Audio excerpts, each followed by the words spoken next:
Padre Lauren me limita, ¿no?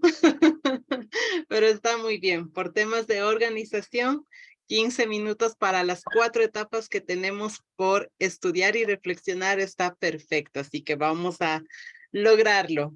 Bueno, queridos hermanos y hermanas, una vez más, bienvenidos, catequistas, que son el corazón de la iglesia. De verdad, gracias por aceptar, por estar con nosotros, por formarnos como familia y van a ver qué frutos tan bonitos van a recoger, más allá de todas las indicaciones de Padre Lauren, de Monseñor, de Padre Hernán y de los respectivos padres que los acompañan, pastores, pues hay que amar, ¿verdad? Porque nadie ama lo que no conoce y si no conocemos la historia de la salvación de este pueblo que dio a luz a Jesucristo, ¿cómo vamos a decir que lo amamos? Así que les animo con todo mi corazón, con toda esa pasión que yo también tengo por las Sagradas Escrituras, a amarlo. Pero para amarlo hay que conocerlo. Y una parte importante de Jesucristo es la historia de su pueblo, quien lo vio nacer. Así que vamos por esto y Padre Lauren, muy agradecida por las 4 etapas primeras, hizo un resumen perfecto, ¿verdad, catequistas? Ganas de seguirlo escuchando, Padre Lauren, pero continuamos. Tenemos entonces por delante 4 etapas. Padre Lauren ya nos había situado en la última etapa, las tribus y los jueces. Recuerden que aquí tenemos un personaje muy importante, Samuel. Es el último juez, pero el primer profeta. Él es como esa, ahí no recuerdo cómo se llama, en las puertas tenemos esas cerraduras, no son cerraduras. Bueno, estas cositas que nos ayudan a abrir y cerrar la puerta, ¿verdad? Cerramos una etapa y abrimos otra. Y Samuel es el que nos ayuda en todo esto. A él le pide el pueblo, por favor, queremos un rey, queremos parecernos a las demás naciones, queremos tener un templo, un ejército para defender a nuestra nación, etcétera. Samuel habla con Dios y Dios le dice, no te rechazan a ti, Samuel, me están rechazando a mí y déjales que ellos elijan un rey. Y con esto se inaugura la 5ª etapa. Aquí vamos a iniciar la 5ª etapa, reyes y profetas, porque el movimiento monárquico, es decir, los reyes, están siempre unidos al movimiento profético. Dios está presente en la voz de los profetas. Y vamos a estudiar esta etapa subdividiéndola en 3 para podernos entender mejor como catequistas y dar este servicio de calidad a la iglesia, a nuestros niños, niñas, jóvenes, padres y madres de la catequesis. Vamos a estudiar como primera parte de esta gran etapa los reyes y profetas al Reino Unido, es decir, cuando están las 12 tribus simbólicamente hablando, porque representan la organización del pueblo, y esto se da en los años 1025 al 930. Todo esto antes de Cristo, ¿verdad? Del acontecimiento central de nuestra fe. Personajes en esta parte del tiempo. Aquí tenemos a Samuel, que ya les había dicho, él es la figura que une estas 2 etapas, que cierra la etapa de los jueces y abre la etapa de los reyes y profetas. Él será considerado el primer profeta. Tenemos al rey Saúl, que es el primer rey de Israel. No es tan querido por Dios, si lo podemos decir de esta manera.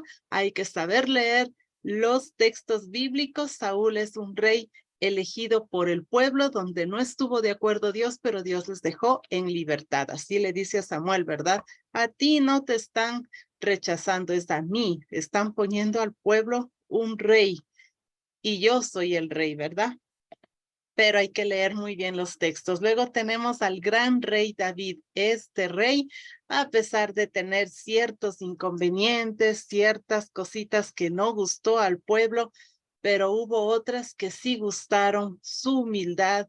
Si hay algo que decir de David es que no fue hipócrita. Él reconocía sus errores y con humildad sabía pedir disculpas a Dios y a las personas que había ofendido. Y ahí tenemos muchas cosas de hablar de David, pero este rey es el que se ganó el corazón de todo el pueblo. A él le debemos también la unificación, simbólicamente hablando, de las 12 tribus. Él llega a gobernar y por eso decimos desde el Reino Unido, ¿no? Las 12 tribus que conformaban simbólicamente el pueblo de Israel.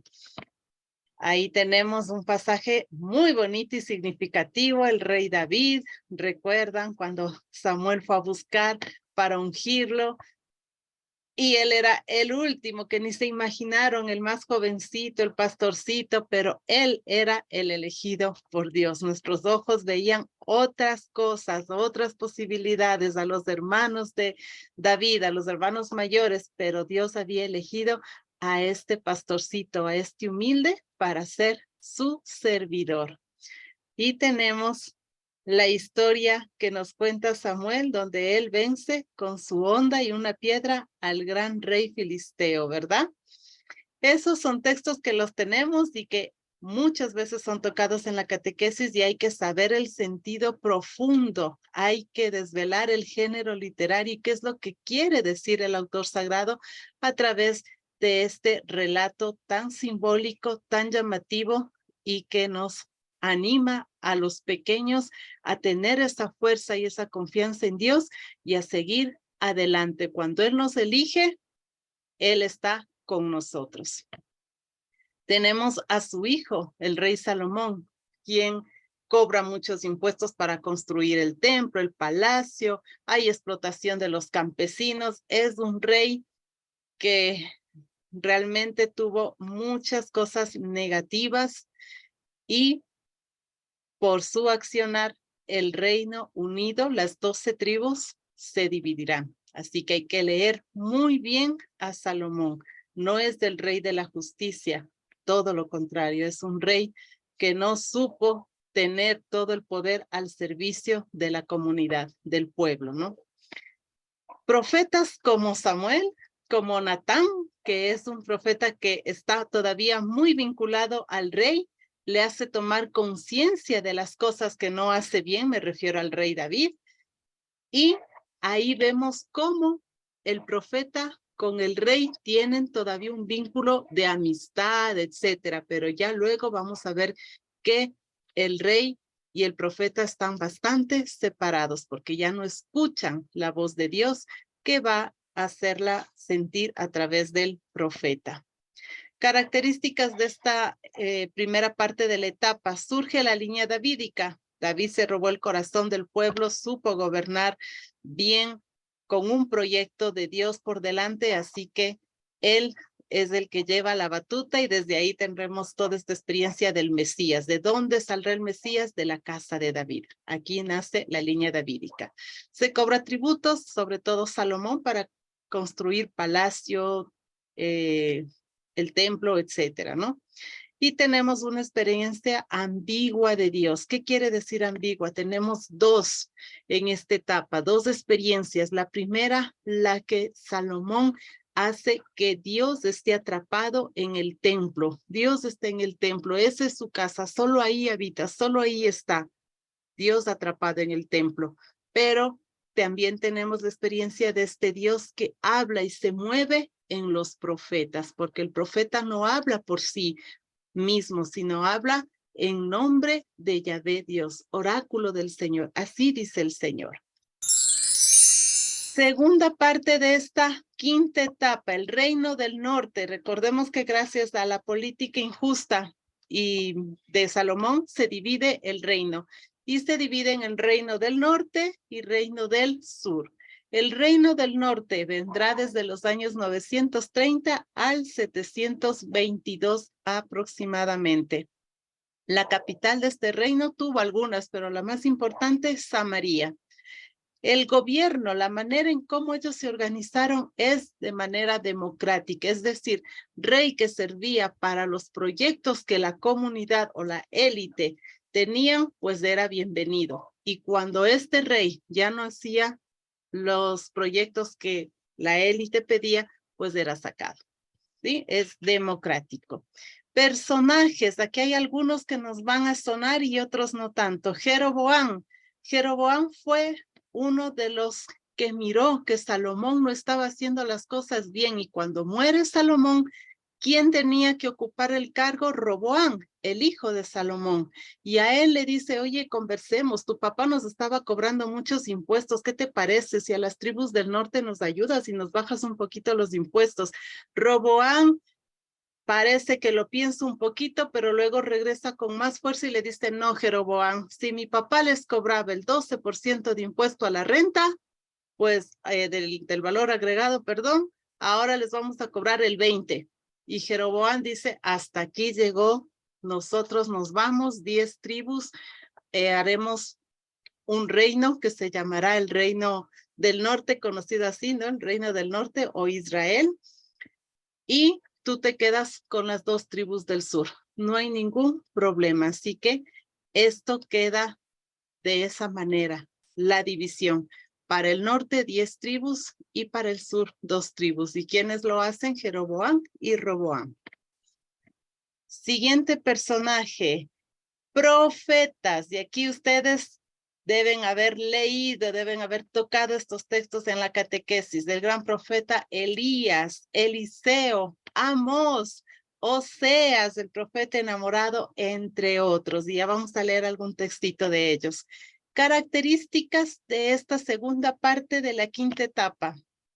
Progreso económico. El Reino del Norte, por estar situado de una manera estratégica, hace alianzas con otros reinos y produce mucho recurso económico. Pero como siempre, el progreso económico no llega a todos. Se vuelven ricos los más ricos, los ricos, y más pobres, los pobres. Y eso es lo que denuncian los profetas. A más de la idolatría por este cruce de cositas que se hacían con los reinos amigos, no solo entraba la parte económica, sino también esta inclinación a otros dioses. Entra la idolatría con mucha fuerza.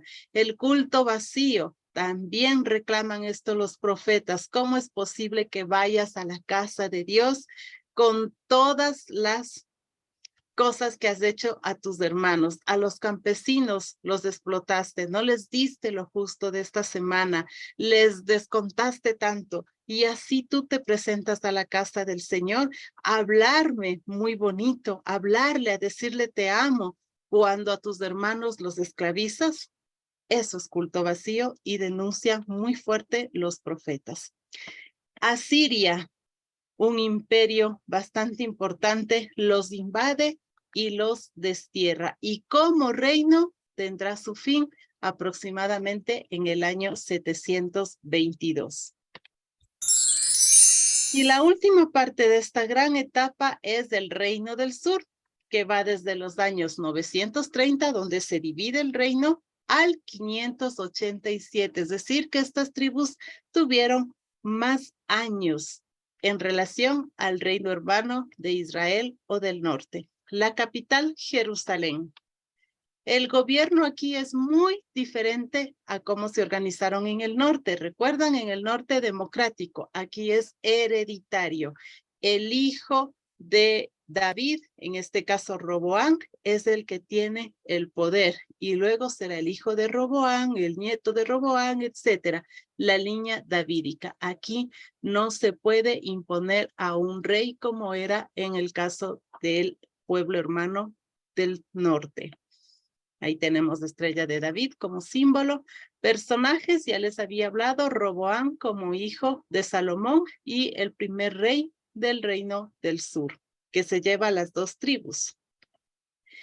Reyes, aquí hay reyes buenos que la literatura sagrada destaca. Son Ezequías y Josías, porque ellos hicieron reformas religiosas, políticas, sociales, etcétera, en el reino del sur. Estos son considerados los reyes buenos. Hubo aproximadamente 20 reyes, ¿no?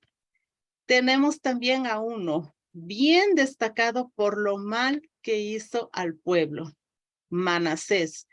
Este rey introdujo mucha idolatría y casi desaparece el reino del sur en cuanto a esa espiritualidad de un solo Dios. Casi, Manasés tiene mucho que ver, hay que leer mucho los textos para poder entender cómo él dejó entrar la idolatría y el pueblo casi se pierde. Profetas de esta etapa, Isaías 1, Jeremías, Miqueas, entre otros, son la voz de Dios que hablan a estos reyes de su mala conducta. Características. Los profetas piden exigencia de la justicia. Justicia quiero, misericordia quiero, mas no sacrificios. Culto verdadero es lo que hablábamos del culto vacío, ¿no? Hay que ir con ese culto verdadero. Cometí tal injusticia, voy a hablar con Dios y voy a reparar esa injusticia. Ese es un culto verdadero. Babilonia, otro imperio del siglo V más o menos, los invade y los destierra. Y esa será el inicio de la siguiente etapa. Bien, ¿dónde estaba ubicada esta etapa? Vamos a verla en su mapa que ustedes tienen también ahí. Aquí estamos, la quinta etapa. Estamos en la parte de Samaria, que es del reino del norte, y Jerusalén, que es del reino del sur. En la cuarta estaban unidas las tribus, parte de la quinta, el Reino Unido, pero luego se dividen. Reino del norte, Samaria, reino del sur, Jerusalén. Y estas dos tribus que conforman el reino del sur son las que irán al destierro, a la sexta etapa que hoy vamos a analizarla. Pero antes de pasar a ella, me gustaría leer un texto bíblico que algunas veces sale en nuestras catequesis. Y este texto bíblico que he elegido es el de Oseas, el Dios fiel y misericordioso. Y aquí tenemos la infidelidad conyugal. Primero leo el texto y luego vamos a analizarlo un poquito, porque no tengo mucho tiempo. Vamos a ver, dice Oseas 2, versículo 7. Le está diciendo Oseas al pueblo. Su madre se ha prostituido, se ha deshonrado la que nos dio a luz diciendo, iré detrás de mis amantes, los que me dan mi pan y mi agua, mi lana y mi lino, mi aceite y mis bebidas. Ella, la prostituta, ¿no?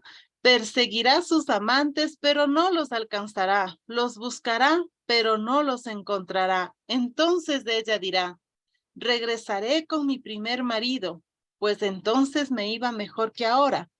Ella no reconocía que era yo. Aquí está hablando Oseas, pero en esa calidad de Dios, del esposo de esta persona, de esta mujer que anda buscando amantes, ¿verdad? Ella decía, el vino y el aceite nuevo, ¿quién multiplicaba la plata y el oro con que luego hacía a los vales? Se pregunta esta prostituta. Y Dios dice, por eso yo la seduciré, la llevaré al desierto y le hablaré al corazón. Allí le devolveré sus viñedos, haré del valle de la Cor una puerta de esperanza. Y ella me responderá allí, como en los días de su juventud, como el día en que salió de Egipto. Aquel día, oráculo del Señor, me llamarás mi marido, y no me llamarás mi propietario.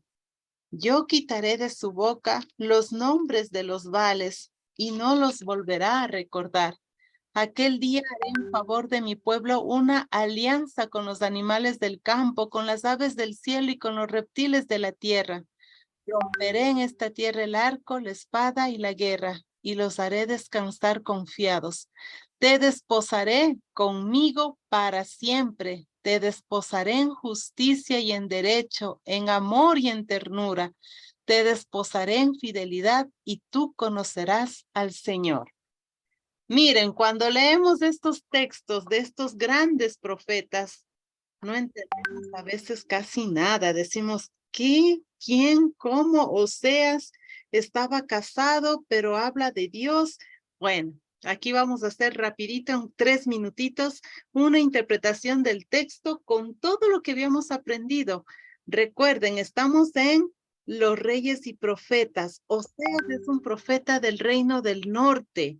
Por ahí va, el reino del norte, donde era democrático, donde empezaron a cobrar los impuestos para hacer el palacio, etcétera, Salomón, pero luego Salomón ya se murió, quedó Roboán, Roboán se murió, y digamos se murió, el Roboán no quiso acceder a las peticiones de Jeroboán, entonces estamos en el norte con un nuevo rey, una manera nueva de organizarnos, pero aquí hay progreso económico, sin embargo también hay idolatría porque los reyes hacen alianzas y por ahí entra el dinerito, pero también otras experiencias religiosas. En esa etapa estamos en el reino del norte y ahí surge la figura de Oseas. Oseas, un profeta que estaba casado.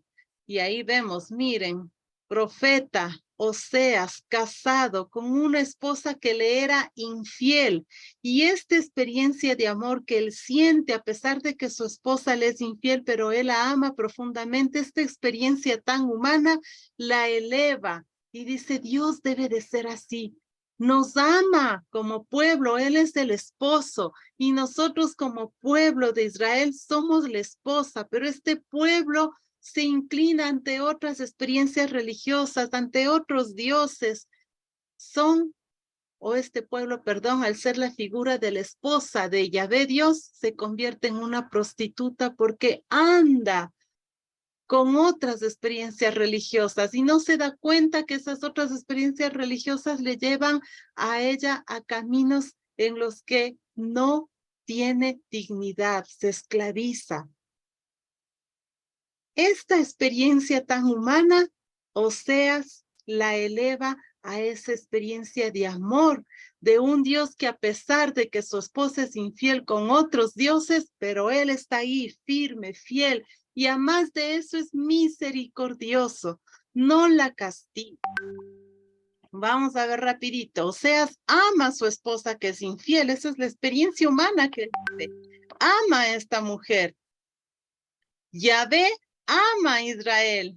Le duele que lo abandone para irse detrás de otros dioses ajenos que le dan miel, que le dan agua, que le dan leche, etcétera, etcétera, ¿verdad? A nosotros que nos dan tecnología, que nos dan muchas cosas para salir adelante, cuando eso es un medio perfecto, pero cuando a eso lo convertimos en un fin, ahí caemos en la idolatría. Igual que la esposa de Oseas, ¿verdad? Y no se da cuenta que el vino, que el agua, que todo eso viene de Dios, no de esos dioses a los que ella piensa que le van a dar estas herramientas. Yahvé, el esposo enamorado, es fiel hasta el extremo. Miren lo que nos dice Oseas 2:16. Por eso yo, Dios, la seduciré, la llevaré al desierto y le hablaré al corazón.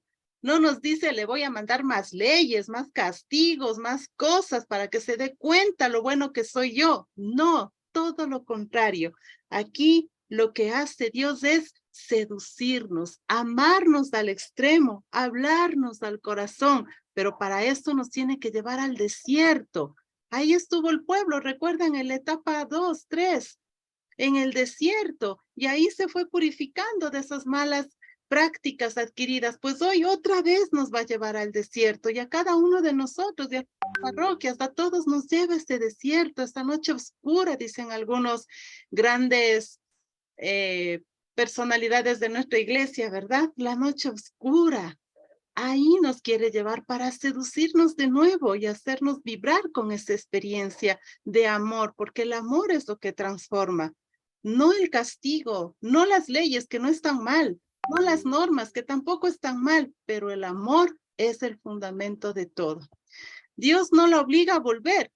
No hay reproches, solo amor sin límites. Ustedes leen todo lo que dice Oseas y no, es Dios que derrocha amor a pesar de que esta esposa le es infiel, busca otros amantes, otros dioses, otros vales, perdón, pero Él está ahí. No nos obliga a volver, nos seduce, nos ama al extremo. Su amor es tan grande que nos limpia, nos regenera, nos embellece. Así nos dice el texto en el versículo 21. Te desposaré conmigo para siempre. Te desposaré en justicia y en derecho, en amor y en ternura. Te desposaré en fidelidad y tú conocerás al Señor. ¿Cómo es este Dios tan hermoso, verdad? A pesar de nuestras debilidades, de ir en busca de otras experiencias religiosas que no nos dan la dignidad y la libertad que Dios nos da. A pesar de todo eso, miren, el amor transforma todo y el amor de Dios es un encuentro importante en ese desierto que cada uno sabrá buscar cómo, cuándo y dónde. Pero ahí nos va a seducir Dios y hará una alianza para siempre. Se va a desposar con cada uno de nosotros para siempre, a pesar de todo lo que hayamos realizado, pero siempre y cuando en ese desierto nosotros también vayamos limpiándonos, purificándonos y Él nos va a regenerar y embellecer. Y Dios con ese amor tan misericordioso convierte a una adúltera en una esposa fiel. ¿Recuerdan? Dios siempre está en esta dinámica. Para ser un pueblo elige a dos ancianitos y encima estériles y hace una nación enorme. Para liberar un pueblo elige a un fugitivo, a un prófugo, porque Moisés estaba prófugo. Ustedes ya escucharon en esa etapa qué es lo que pasó, porque huyó Moisés, pero a este prófugo hace que de él emana la libertad de un pueblo, que él esté al servicio, ¿no? Para que Dios les dé la liberación. De David, un pastorcito, el menor de los hermanos, de él hace también un rey. Y ahora nos demuestra algo mucho más grande, que de una adúltera, de una esposa infiel, aunque suene duras las palabras, de una prostituta, hace una esposa fiel. Y todo a través del amor. Bueno, hasta aquí ya me pasé. Este es el fin de la etapa de los reyes y de los profetas. Y ya hemos visto incluso hasta un texto bíblico cómo manejarlo. Tenemos que entender el contexto para poder ver realmente lo que nos está tratando de decir el autor sagrado. Así que es importante lo que estamos nosotros hoy estudiando. Bien, la etapa de los desterrados. Vamos a ver aquí quiénes son los desterrados, qué es lo que les pasa. Los años a los que vamos a hacer referencia es al 587, fin de la etapa de los reyes y profetas, pero recordemos, de las dos tribus del sur, ¿verdad? Porque ellas son las que continúan la historia. Las del norte, las 10 como reino, desaparecen, pero las que continuamos siguiéndole el hilo es al del sur. 587 hacia el 539. Personajes por excelencia, el gran rey Nabucodonosor. Este rey es de Babilonia y tiene un mal genio que un día no le pagan los impuestos, no hacen lo que él pidió y viene con toda la furia y destroza a todo el pueblo israelita o las dos tribus que quedaban, ¿no? El reino del sur lo destierra y ya vamos a ver qué sucede. Pero como personajes también tenemos a los grandes profetas, al profeta consolador por excelencia, Isaías 2, y el profeta Ezequiel. Ellos son la voz del pueblo en este momento de la historia, donde su función fundamental es consolar al pueblo porque están viviendo una desgracia terrible. Otro personaje importante es Sedecías, el rey de Israel, es decir, el sucesor de David, que lo tenemos ahí y que él tendrá mucho que ver para que el gran Nabucodonosor venga y destierre al pueblo. Lugar donde se dan estos acontecimientos es en Babilonia, y ustedes que tienen su mapa pueden ver, aquí está la quinta etapa, los reyes y profetas, sobre todo el reino del sur con las dos tribus, estos serán llevados al destierro, es decir, acá a Babilonia. La sexta etapa, aquí estarán más o menos unos 50 años, donde vive en el destierro, también conocido como el exilio o la deportación. Es una prueba muy dura para el pueblo de Israel, que tuvo que dejar la tierra, dejar el templo, dejar los reyes, etcétera. Y esa prueba durísima la vamos a ver ahora.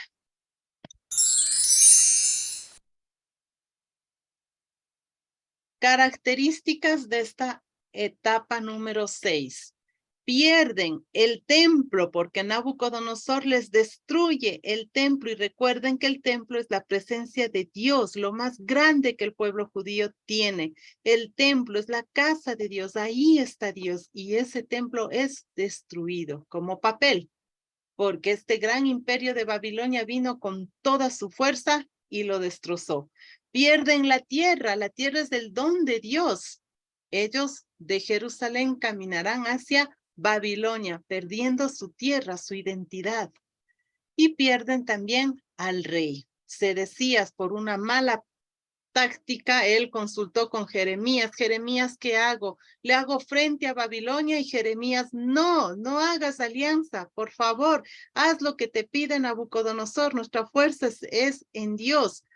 Pero también fue a pedirle consejo a los más jóvenes del reino, y los más jóvenes entusiastas y todo. No, hazle nomás, alíate con Egipto y nosotros juntos le vencemos a Babilonia. El momento en que se dieron las cosas, Egipto huyó a arreglar sus problemas internos que tenían, y se quedó solo estas dos tribus haciéndole frente a tremendo imperio.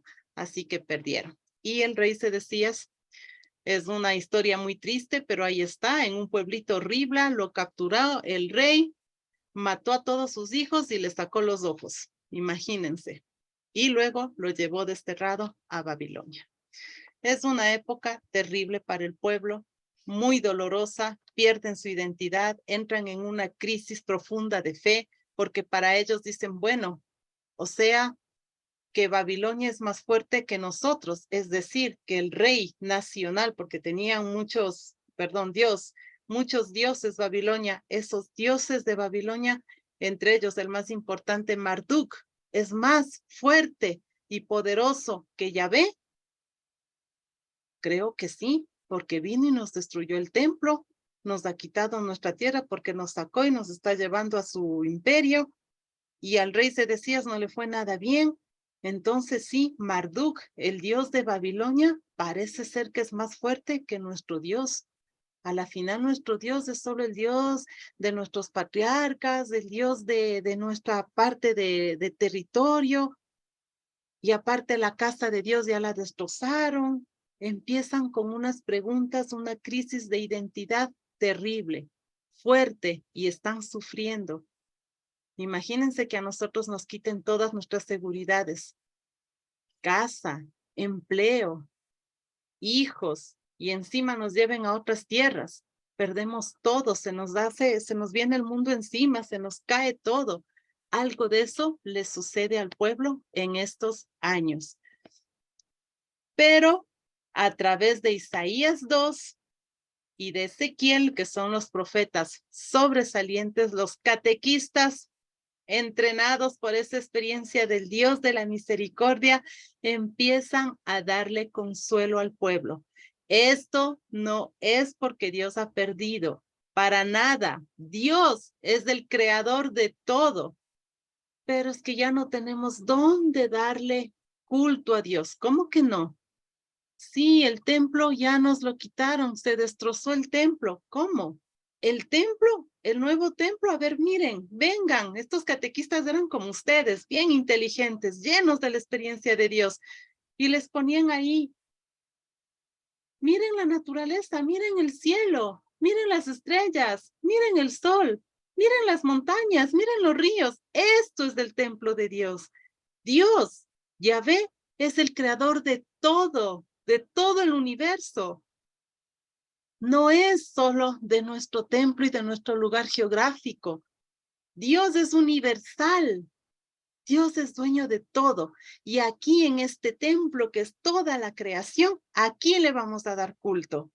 Qué inteligentes estos catequistas, ¿verdad? Llenos del amor de Dios y mirando la realidad, empiezan a consolar al pueblo, pero no desde ese consuelo ahí un poco imaginativo, medio romántico, no, desde ese consuelo que Dios es el creador de todo y que Dios no está regido en los límites geográficos de Israel, sino Dios es el dueño de todo el mundo y que lo demás, esos dioses de Marduk, ese dios de allá de Egipto, el dios Ra, los otros Baales, etcétera, son muy chiquititos en relación a nuestro Dios, que es el dueño de todo, el creador de todo. ¿Ven? Qué bonito. Hay que enamorarse mucho de las Sagradas Escrituras, entender los géneros literarios, estudiar el contexto, que como dijo Padre Lauren, no es de una, sino paulatinamente, y vamos a entender la riqueza y cómo Jesús también leía como nosotros e iba entendiendo a ese Dios de la misericordia y luego de entenderlo lo vivía y lo transmitía. ¿Ven? No es que él se sacó de por ahí, él se saca de la historia de su pueblo. Alianza escrita en los corazones, también les dicen estos profetas. La alianza que hicimos allá en el Sinaí era en piedra. Los 10 mandamientos hacen referencia a ellos, ¿no? Pero esas leyes que están en piedra ahora tienen que vivirse en el corazón y recordar que antes que las leyes están los seres humanos. Y ahí hacemos alianza con el corazón. Esta etapa es importante porque se escribe gran parte del Antiguo Testamento. En esta época de crisis, de confusión, de dolor, de sufrimiento, hay gran actividad literaria. Y podemos ver sobre todo en Génesis, en Lamentaciones, en Salmos, en Isaías 2, que van del capítulo 40 al 55. En Ezequiel, ahí está gran producción literaria. Leas en Génesis el poema de la creación y todo era caos y aguas. Es un poema muy bonito que si usted le saca a la luz también el poema de la creación de Babilonia, se van a dar cuenta que son muy parecidos, pero a la vez muy diferentes, porque el poema de la creación que escriben en esta época o a la luz de estos acontecimientos, los autores sagrados hacen que Dios sea uno solo y el creador de todo y que con su sola palabra crea todo. Y hágase, y júntese, y sepárese, y produzca con su sola palabra. Dios lo organiza todo. En este tiempo de crisis, de confusión, Dios está ahí. Y con su sola palabra organiza, ejecuta y hace para el bienestar de todos. Y donde nosotros somos llamados co-creadores. Bueno, no me voy a meter en este texto de Génesis que es tan bonito, pero ahí ustedes lo pueden apreciar.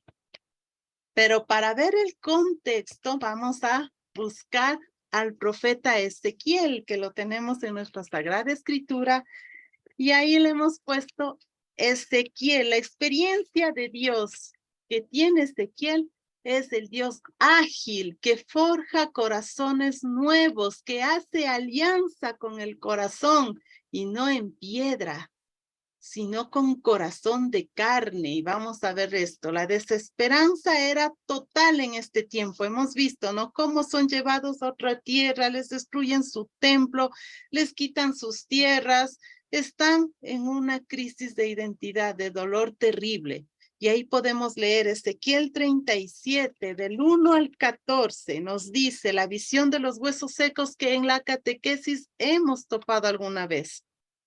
El Señor me invadió con su fuerza y su espíritu me llevó y me dejó en medio del valle. Babilonia era un valle muy bonito, ¿no? Que estaba entre ríos, del Éufrates, del Tigris, que estaba lleno de huesos. Los huesos son este pueblo que está sin esperanza, ¿verdad? Con crisis de identidad, con dolor.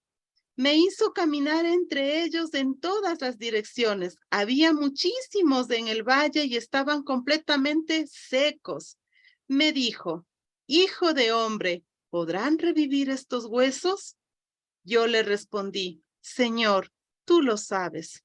Y me dijo, profetiza sobre estos huesos y diles, huesos secos, escuchen la palabra del Señor. Así dice el Señor a estos huesos. Les voy a infundir espíritu para que vivan. Los recubriré de tendones. Haré crecer sobre ustedes la carne. Los cubriré de piel. Les infundiré espíritu y vivirán y reconocerán que yo soy el Señor. Yo profeticé como me había mandado, y mientras hablaba, se oyó un estruendo y la tierra se estremeció y los huesos se unieron entre sí. Miré y vi cómo sobre ellos aparecían los tendones. Crecía la carne y se cubrían de piel, pero no tenían espíritu.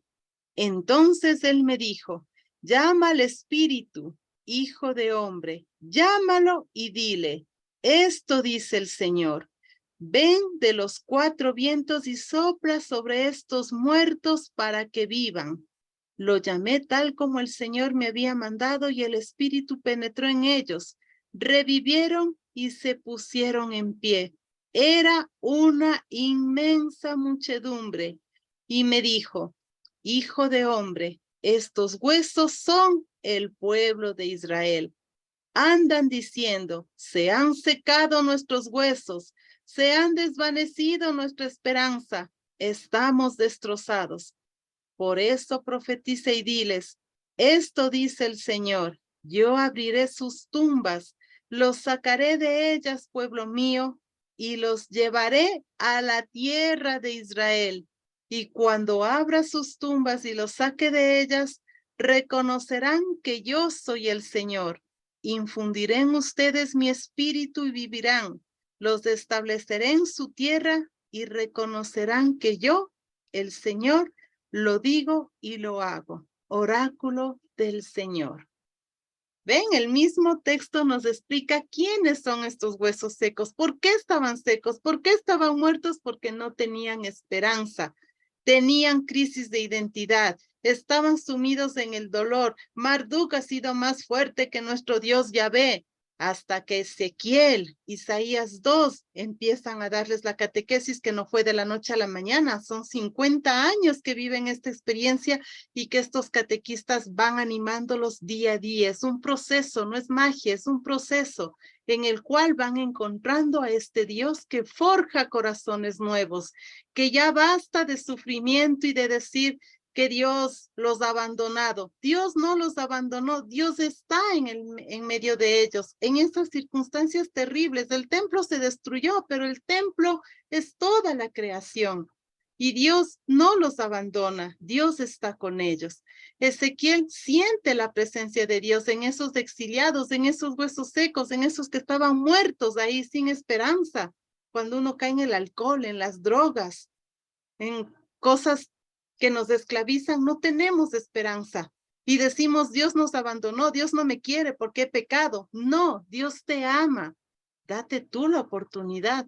Haz con Él una alianza y forja una alianza en tu corazón con Él, porque Él no te ha abandonado, Él está ahí contigo en ese valle, ahí, con los huesos secos, en esa penumbra, en ese dolor que tú tienes, ahí está Dios. Hay que saberlo ver y hay que saberse guiar por las personas que hablan en nombre de Yahvé, que puede ser tu mamá, tu amiga, el padre, la monjita, la compañera, etcétera. Ahí está Dios actuando y no te ha dejado.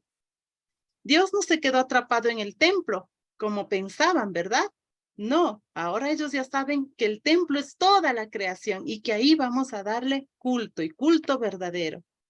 Predica Ezequiel que Yahvé es solidario con los deportados, abandonó el templo y siguió con su pueblo. Es un Dios universal, no tiene límites, es inmenso y poderoso. Y eso es gracias a estos dos profetas que hicieron el proceso y que el pueblo ya dejó de pensar que Dios actúa ahí en esa porción de tierra. No, Dios actúa en todo el universo. Dios es universal, no tiene límites. El amor de Dios es inmenso. No se quedó ahí destruido en Jerusalén. Dios sale con los deportados a vivir la historia de dolor para aprender muchas cosas, ¿verdad? Bueno, Dios pide tener un corazón de carne y no de piedra, y Ezequiel busca dar esperanza a los oprimidos, a los que están en este momento en una situación de dolor. Bien, vamos entonces a la etapa 7, perdón. Padre Lauren, ¿estamos bien o tal vez tiene alguien como yo no los puedo ver? ¿Alguien tiene preguntas? Hacemos lueguito las preguntas. Dígame usted, déjeme tomar un poquito de agua.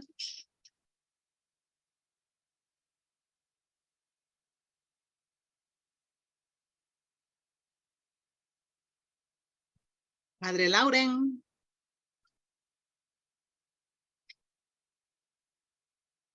Bueno, no tienen comentarios, creo yo. Continuamos entonces con la etapa 7, los restauradores. Vamos a nuestro mapa. Estamos en la etapa 6, cerrando ya la etapa de los desterrados. Y vamos a la etapa 7. ¿Dónde se da la etapa 7? En Jerusalén. Es decir, que regresan. Este pueblo que está aquí, deportado, exiliado, regresan a su tierra, a Jerusalén. Pero vamos a ver cómo y por qué regresan. Años a los que vamos a hacer referencia, 539 al 333, la etapa de los restauradores. Personajes, el rey Zorobabel. Aquí seguimos con lo de la línea davídica, el rey Zorobabel, junto a Josué, sacerdote. Tenemos a Esdras, y aquí lo tenemos en este dibujito animado, Esdras con la ley, ya vamos a entender el porqué de la ley. Nehemías también regresa, y aquí empieza lo bueno. Tenemos al profeta Isaías 3, al profeta Ageo y Zacarías. Estos personajes son muy importantes en esta etapa. Y cómo no decir el personaje Ciro, que para la Escritura Sagrada es el ungido de Dios que trae buenas noticias al pueblo. ¿Y cuáles son esas buenas noticias? Que pueden regresar a su tierra. Lugar, Babilonia, Jerusalén, como lo habíamos visto en el mapa, ¿no? Están en Babilonia y ahora regresan a Jerusalén.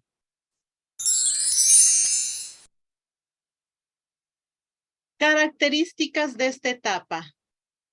Regresan, hemos dicho, regresan de Babilonia hacia su tierra, pero en esta tierra Nabucodonosor había destrozado el templo, el palacio, las murallas, todo estaba destrozado el pueblo. Quedaron el resto de Israel, se les suele decir, ¿verdad? Los pobres, los anaguín, los campesinos, porque se los llevaron a toda la gente que tenía mucha práctica en cosas. Se llevaron a los profesionales, diríamos hoy por hoy. Se llevaron a los sacerdotes, a los profetas, a los reyes, es decir, que se llevaron a una buena clase a Babilonia. Y los pobres, pobres se quedaron ahí, en esta tierra, con el templo destrozado, etcétera. Los que van a regresar ven toda esta cruda realidad y dicen, hay que reconstruir al pueblo. Y aquí vienen las propuestas. La primera propuesta es el templo. Y para esto está Zorobabel como rey, Josué sacerdote y Ageo y Zacarías, los profetas, que están de acuerdo en que hay que reconstruir al pueblo en torno al templo. ¿Por qué? Porque el templo es la casa de Dios, ahí habita Dios, y ellos piensan y sienten que Dios los castigó porque el templo está destruido. Así que ellos, ¿qué es lo que quieren hacer? Reconstruir el templo para que nuevamente el pueblo sea lo que alguna vez fue. Esto en el año 515. Otra manera de reconstruir viene en el 458 y es en torno a la ley. Y para esto tenemos a Esdras. Pero Esdras tiene aquí algo que no gustó a todo el pueblo, porque empieza a experimentar que Dios se manifiesta a través de la ley y empieza a atraparlo a Dios en la ley. Y hay tres cosas importantes que nos dice Esdras. Primero, que Dios nos castigó porque los hombres se juntaron con mujeres moabitas y con otras extranjeras, es decir, que estamos nosotros contaminados, así que hay que hacer pureza racial. ¿Ah? Y aquí no le gustó a todo el pueblo, ¿eh? Aquí saltó Ruth, esa novelita, ¿cómo que las extranjeras somos amenaza y contaminación para el pueblo? No, y la novelita hay que leerlo en torno a este contexto. Nos parece una novelita tan bonita, romántica y que hay que ser buenas con las suegras para por si acaso se muere el marido, nos den otro marido más rico y más bueno. No, la novelita se trata de esto que está haciendo Esdras.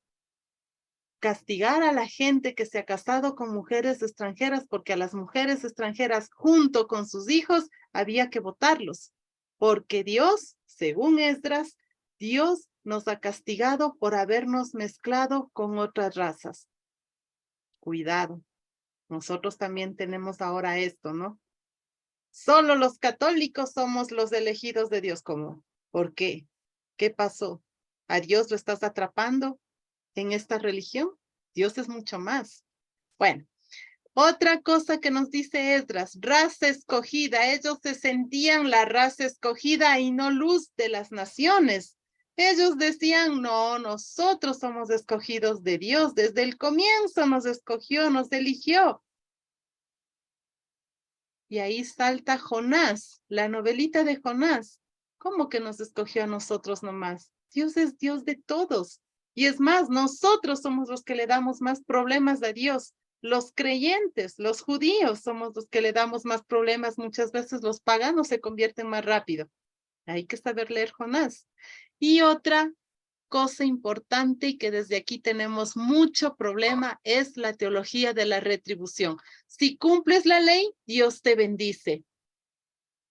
A nosotros también nos han criado así, ¿verdad? Si te sacas buenas notas, mamá te ama. ¿Por qué?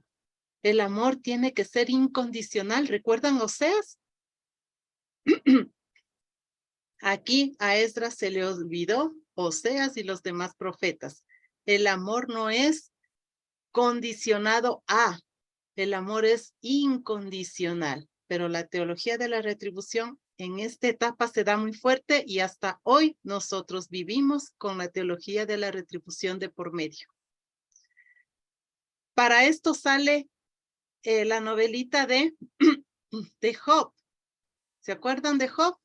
Aquel señor que le pasa todas las desgracias y él dice, bueno, a mí alguien me explica por qué yo he cumplido toda la ley. ¿Dónde me equivoqué? ¿Por qué me pasa todo? ¿Por qué perdí mis tierras? ¿Por qué me enfermé? ¿Por qué perdí a mi mujer? ¿Por qué perdí a mis hijos? ¿Por qué perdí todo? Si yo todo lo he cumplido, a mí alguien me responde y si tengo que hablar con Dios, pues hablo con Dios. Y habla con Dios, ¿verdad? Y luego es tan bonito ahí Job 42 cuando dice, yo solo te experimentaba de oídas. Es decir, yo sabía mucho de ti, que eres el Dios de la misericordia, etcétera. Pero ahora que hablo contigo, entiendo realmente y siento que eres el Dios de la misericordia y que tu amor está mucho más allá. Y rompe la teología de la retribución. Bueno, son libros que hay que leerlos con mucho cuidado. Esta es la segunda propuesta y viene por Esdras. La tercera propuesta, las murallas, nos dice Nehemías, para reconstruir al pueblo hay que darle seguridad, hay que reconstruir las murallas, porque eso también nos destruyó Nabucodonosor.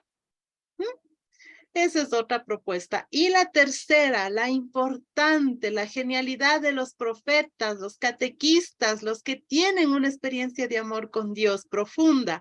Isaías 3 nos dice, vamos a reconstruir al pueblo en torno al amor que uno siente por Yahvé Dios. El templo, la ley, las murallas van después. Primero se reconstruye el pueblo en torno al amor que siente Yahvé por el pueblo y el pueblo por Yahvé. Si no, no sirve de nada. Y eso nos pasa a nosotros, ¿verdad? Como familias. ¿Cómo hago para que una familia esté bien estructurada? Cuando está en torno a ese amor de Dios trinitario, Jesús, del Espíritu Santo, Padre.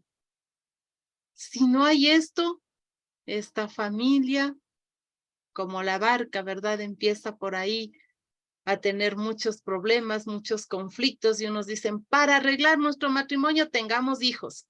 ¡Wow! Para arreglar este matrimonio, compremos casa. Para arreglar este matrimonio, pongamos una póliza de vida en el banco. Todas estas seguridades no están mal, pero lo más importante para esa familia es reconstruirla en torno a Yahvé, en torno a este Dios trinitario desde nuestra experiencia cristiana, ¿verdad?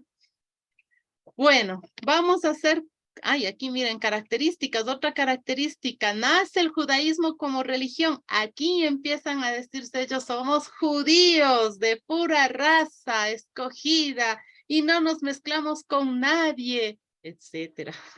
Hay que leerlo muy bien. Desaparece ya el profetismo, pero nace digamos, la época de la sabiduría a través de las novelitas, de la novelita de Ruth, de Judith, de Jonás, de Tobías. No hay profetas, pero hay un Dios de la misericordia que anima a decir que no están de acuerdo en lo que hace Esdras, Nehemías, Zorobabel, etcétera. Ya no hay profetas, pero hay un grupo de hombres y mujeres sabios que saben vivir la experiencia de Dios y que están con ellos de ese proyecto. Y la experiencia de Dios es ambivalente. Esdras logra decir al pueblo muchas cosas y el pueblo cae y empiezan a tener esta experiencia de Dios atrapado, ya no en el templo, porque el templo no había, pero en la ley sí. Ahí está atrapado Dios. Pero no del todo. La presencia de la mujer en esta época es muy importante y tenemos novelitas. Ruth, mujer. Esther, mujer. Judith, mujer. Mujeres que toman un rol protagónico para decir, no estamos de acuerdo con estos proyectos. El proyecto en el que sí estoy de acuerdo es en el proyecto de Isaías, el Dios universal, el Dios que está al servicio no de una religión, no de una raza, sino al servicio de todo el mundo. Dios no está al servicio de una religión, sino está al servicio de la humanidad. Bueno, vamos a ver un textito, no me queda mucho tiempo. Jonás, Dios universal que ama a todos. Vamos a coger Jonás 1. Solo el primer capítulo, les animo a que lean. Esta es una novelita de 4 capítulos bien bonitos, pero solo vamos a leer el capítulo 1. Nos dice, el Señor dirigió su palabra a Jonás, hijo de Amitai, y le dijo, vete ahora mismo a Nínive, la gran ciudad, y pronuncia un oráculo contra ella, pues su maldad ha llegado hasta mí. Jonás partió, pero dispuesto a huir a Tarsis, lejos del Señor. Bajó a Jaffa, encontró un barco que salía para Tarsis, pagó su pasaje y se embarcó para ir con ellos a Tarsis, lejos del Señor. Pero el Señor desencadenó un viento huracanado sobre el mar y originó una tempestad tan violenta que el barco estaba a punto de partirse. Los marineros, aterrados, invocaron cada uno a su Dios. Luego arrojaron al mar la carga para aligerar el peso. Solo Jonás, que había bajado a la bodega del barco, se había acostado y dormía profundamente. El capitán se acercó a él y le dijo, ¿qué haces ahí durmiendo? Levántate e invoca a tu Dios a ver si ese Dios se ocupa de nosotros y no morimos. Luego se dijeron unos a otros, vayamos a echar a suertes para saber quién es el culpable de este mal. Echaron suertes y le tocó a Jonás. Entonces le preguntaron, explícanos por qué nos sucede esto. ¿Cuál es tu profesión? ¿De dónde vienes? ¿Cuál es tu país? ¿De qué pueblo eres? Jonás respondió, soy hebreo y adoro al Señor, Dios del cielo, el que ha hecho el mar y la tierra firme. Aquellos hombres se llenaron de miedo y le dijeron, ¿por qué has hecho esto? Pues por su relato sabían ya que él huía del Señor. ¿Qué haremos contigo para que se calme el mar? Pues el mar se embravecía cada vez más. Él contestó, levánteme y tíreme al mar, y éste se calmará, porque sé que esta tempestad les ha sobrevenido por mi culpa. Los hombres remaron tratando de llegar a la costa, pero no lo lograron, porque el mar seguía encrespándose. Entonces invocaron al Señor. Oh Señor, haz que no muramos por culpa de este hombre. Si nos haces responsables de la muerte de un inocente, ya que esto sucede según tus planes. Entonces levantaron a Jonás y lo tiraron al mar, y se calmó la furia del mar. Aquellos hombres llenos de un gran temor hacia el Señor le ofrecieron un sacrificio y le hicieron promesas. Aquí tenemos una novelita. Recuerden, raza escogida. Ahí está Jonás a través de esta novelita diciendo que no somos raza escogida, que somos luz para las naciones con una misión y un proyecto, no un privilegio.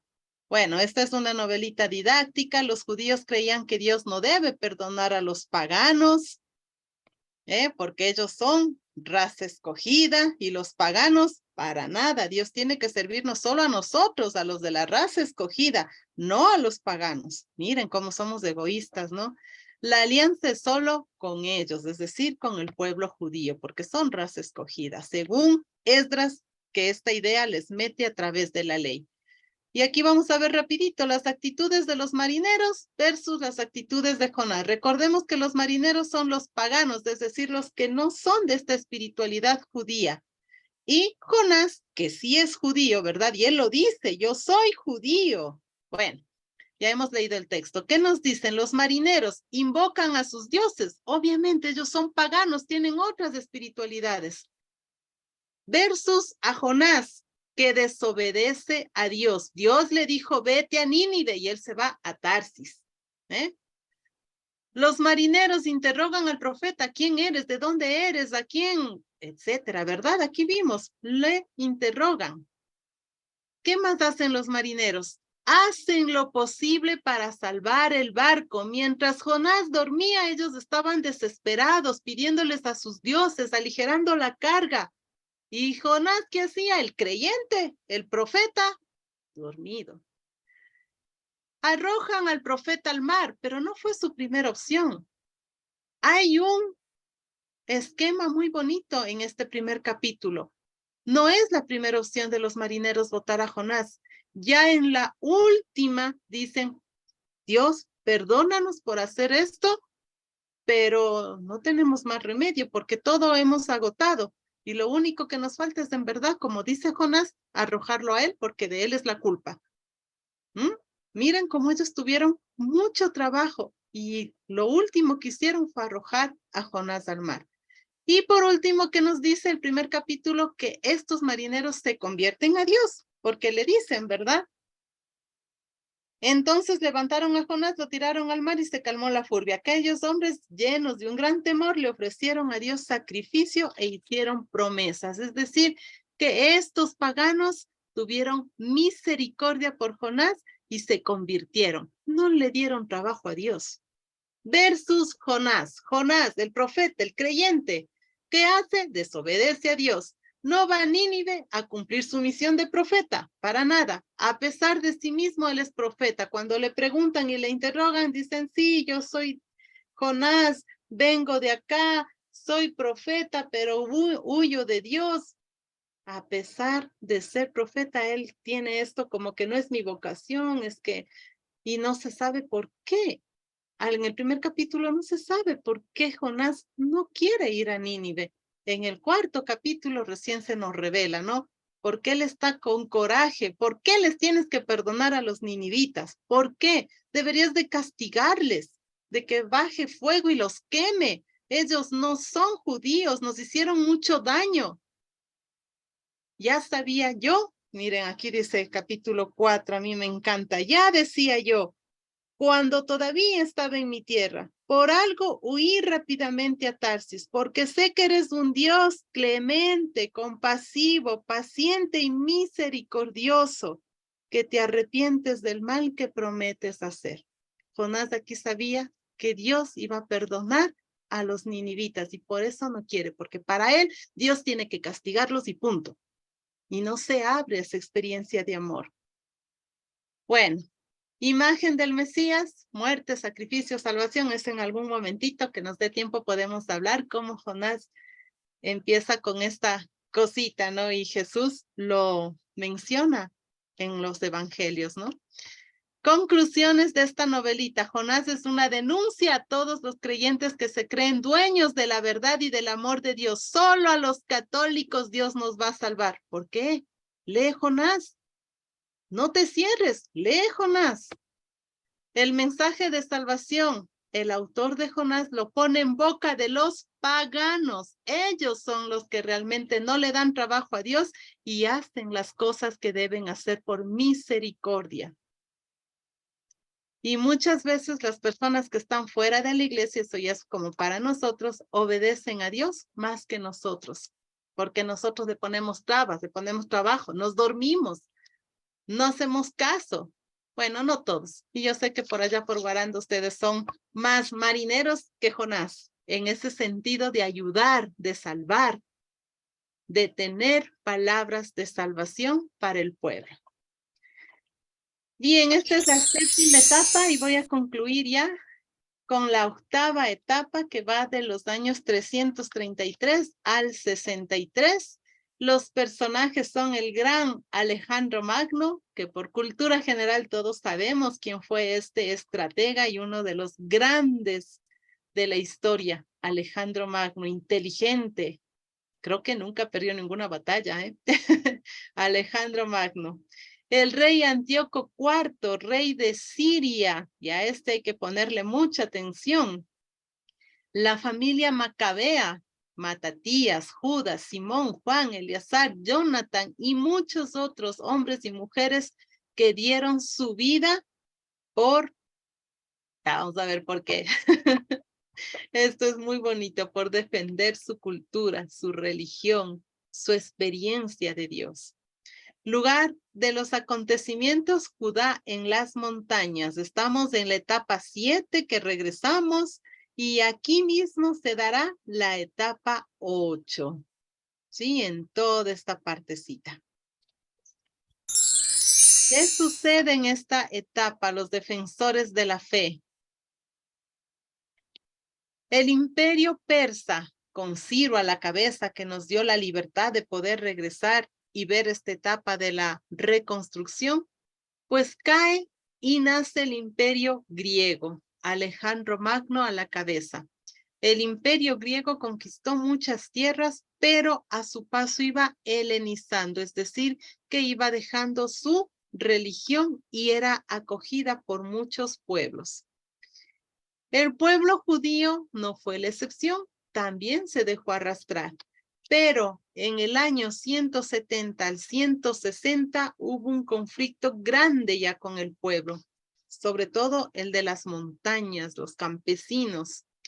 Antíoco IV, el rey de Siria en ese entonces, tenía una ambición, veía que los romanos iban a ser los dueños del mundo muy pronto, porque ya estaba cayendo todo el imperio griego al morir Alejandro Magno, etcétera. Entonces él dice, voy a hacerle frente a los romanos y yo me convierto en el dueño del mundo, pero no tengo plata. ¿De dónde saco la plata? Ah, de mis amigos. Ahí los judíos tienen en el templo muchos objetos de oro. Eso voy a robarme para tener plata y hacer frente a todo este desafío que él tenía. Hace esto, se roba los objetos sagrados del templo y las familias, en especial los macabeos, empiezan a darse cuenta de este desastre y alzar la voz de protesta. Y Antíoco IV, en lugar de decir, bueno, sí, disculpen, esto va a ser un bienestar para todos, etcétera, no, él se pone y se impone y dice, todo esto es mío Y si a ustedes no les gustó, qué pena. Desde mañana van a hacer las siguientes correcciones para todos ustedes. Y va por ley, el que desacate esto, pena de muerte. ¿Y qué les hace? Les prohíbe la circuncisión y las otras observancias del pueblo. Imagínense que a nosotros nos prohíban el bautizo, nos prohíban la sagrada Eucaristía, etcétera. Esto les estaba pasando en este momento. Les prohíbe la circuncisión, que es pertenencia al pueblo. Les prohíbe las otras observancias del sábado, etcétera. Mete la figura de Zeus, del dios de la cultura griega, al templo. Imagínense que a nosotros nos metan a Buda. Les obliga a comer carne de cerdo. Esto por costumbres, tradiciones, los judíos no lo hacían. Y a los que no cumplían con estas normas nuevas, los castigaba con la muerte. En esto nace la familia de los macabeos para defender su cultura y tradiciones. Ojo, que no era la única familia, que había muchos, pero ellos son los más visibles. Es una época de martirio y de dolor, porque los macabeos, junto a otros hombres y mujeres que defendían la tradición, la cultura, su experiencia religiosa, morían en el martirio. Y esto era una época de dolor fuerte para el pueblo, porque los perseguía Antíoco IV. Y no era para felicitarlos, ¿no? Sino para castigarlos con la muerte. En esta época nace el género apocalíptico y también la idea de la resurrección. Idea. Nosotros como cristianos, a partir de Jesús de Nazaret, ya no es una idea, es una certeza de fe.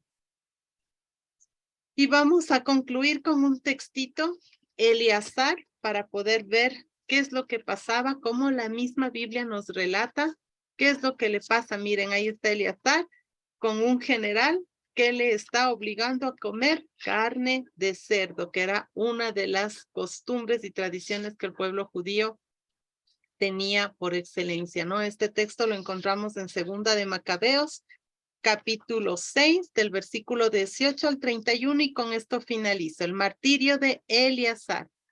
A Eleazar, uno de los principales maestros de la ley, de edad avanzada, aspecto venerable, querían obligarlo a comer carne de cerdo, abriéndole a la fuerza la boca. Pero él prefirió una muerte gloriosa a una vida infame. Escupió la carne y afrontó voluntariamente el suplicio, como deben hacer, aún jugándose la vida, los que tienen el valor de rechazar los alimentos prohibidos. Los que precedían el impío banquete, llevados de la angustia y por la amistad que tenían con él, lo llevaron aparte y le rogaban que trajera manjares permitidos, preparados por él mismo para simular que había comido de los manjares de los sacrificios, como mandaba el rey. Haciendo esto, Eleazar se libraría de la muerte. Le hacían este favor por la antigua amistad que tenían con él. Pero Eleazar tomó una noble determinación, digna de su edad y de su venerable ancianidad, de sus canas y de su conducta ejemplar desde la infancia y sobre todo de las leyes santas establecidas por Dios. Respondió Eleazar que prefería que lo enviaran pronto al lugar de los muertos, y añadió: es indigno de mi edad simular y fingir, ya que los jóvenes podrían decir que Eleazar a sus 90 años se había pasado al paganismo.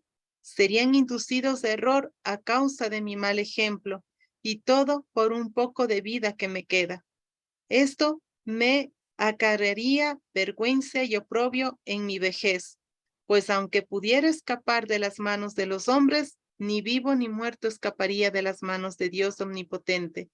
Por tanto, moriré valientemente y me mostraré digno de mi ancianidad, dejando a los jóvenes un ejemplo noble para morir voluntaria y generosamente por nuestras venerables y santas leyes. Bueno, no les leo todo porque ya se nos acabó el tiempo, pero hay que dar ejemplo y ser coherentes, ¿verdad? Eleazar es coherente con todo con toda su experiencia religiosa, defendiendo a Dios, porque no es del hecho de comer o no carne de cerdo, es defender esa espiritualidad que llevo yo muy marcada dentro de mí. y que eso me haga a mí coherente y no por un poquito más de vida o de otros placeres dar un mal ejemplo a los jóvenes. Bueno, hasta ahí nos quedamos. He ido rápidamente, mil disculpas si los atropellé con mucha información. Ustedes tienen el librito, tienen esta grabación, tienen mi número telefónico, el número telefónico de Padre Lauren, tienen una experiencia de un Dios que siempre quiere más, porque como les dije al principio, nadie ama lo que no conoce. Y no es solo a Jesús que lo conocemos en los evangelios, que son importantísimos.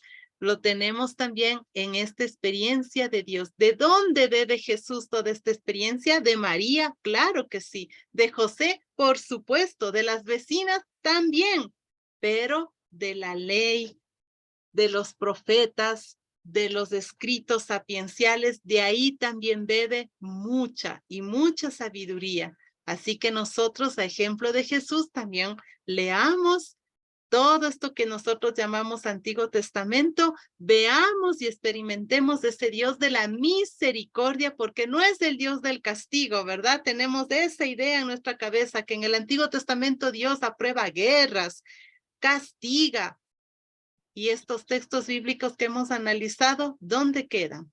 Aquí es un Dios que nos deja en libertad, es un Dios que nos ama al extremo, es un Dios que transforma desde el amor, y eso es lo que Jesús bebe. Hay que saber leer los textos, y para saber leer los textos, primero, géneros literarios, a saber aplicar cuándo es un poema, cuándo es una novela, cuándo es una historia, cuándo es narración, etcétera. Y segundo, contexto histórico. Es importante estas dos herramientas y muchas otras más, pero con que apliquemos géneros literarios y contexto histórico, no vamos a cometer estos errores de leer la palabra de Dios de manera fundamentalista, que mata el espíritu y no nos deja leer. No, no, no, en el Antiguo Testamento Dios es malo, Dios es castigador, y en el Nuevo es bueno porque aparece Jesús.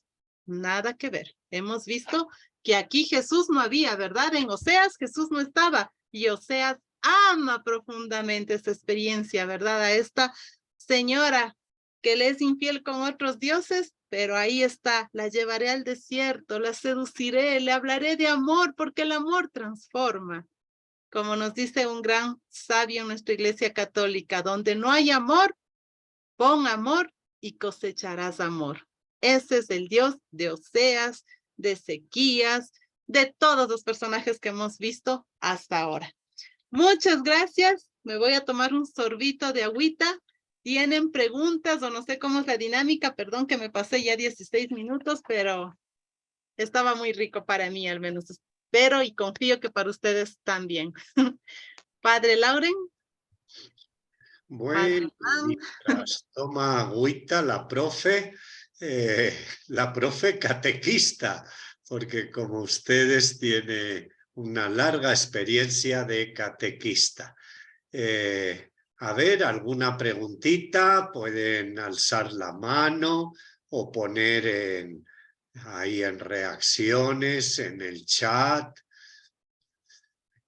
o alzan la mano, yo les veo y les doy la palabra, les abro el micrófono. Sí, a los que están en grupo también alzando la voz o acérquense al micrófono para poderles escuchar. ¿Alguna inquietud aprovechando la presencia de Katy? Tienen a mano. Y lo mejor es la herramienta, es el libro, por eso yo lo tengo aquí, aunque lo tenemos también en la página del Centro Bíblico. Pueden entrar ustedes de centrobiblicoquito.org y aquí en esta pestañita recursos tenemos taller bíblico, totalmente gratuito, pero como les digo, para mí lo mejor es tener el libro físico, así que no dejen de tener el libro físico. Y si en alguna oportunidad, por alguna circunstancia necesitan estos, vayan que están gratis también. Géneros literarios lo tenemos en el libro número 1.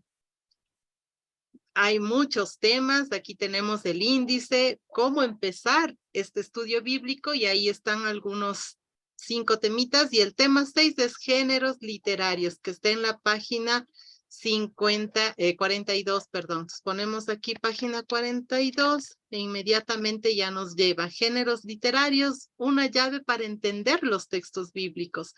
Recordemos que todas las culturas, nosotros tenemos géneros literarios y los utilizamos a diario. Si un joven enamorado le dice a una chica, yo te amo y si tú me das el sillo bajo el sol, la luna y las estrellas, la chica no va a estar confiada en que cuando me va a bajar había un cataclismo. No, sabemos que a través de esa poesía que me está diciendo este chico enamorado, lo que me está transmitiendo es una experiencia de amor que él tiene, ¿verdad? Pero no voy a esperar ni lo voy a tomar de manera fundamentalista que baje el sol, la luna y las estrellas. No, que me va a hacer ver estrellas después es diferente. Bueno, y aquí tenemos los géneros literarios, es para superar la lectura fundamentalista. Si hoy nosotros somos capaces de identificar cuando un género literario y qué es lo que me quiere transmitir esta persona a través de ese género literario, también tenemos que hacer lo mismo en Biblia.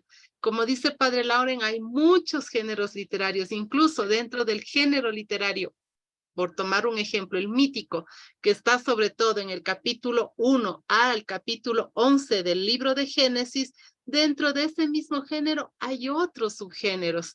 Por ejemplo, el capítulo 1 del Génesis está dentro de un género mítico, pero en específico es un poema, porque ahí nos va relatando con 10 palabras, hizo Dios esto, 7 veces, en fin.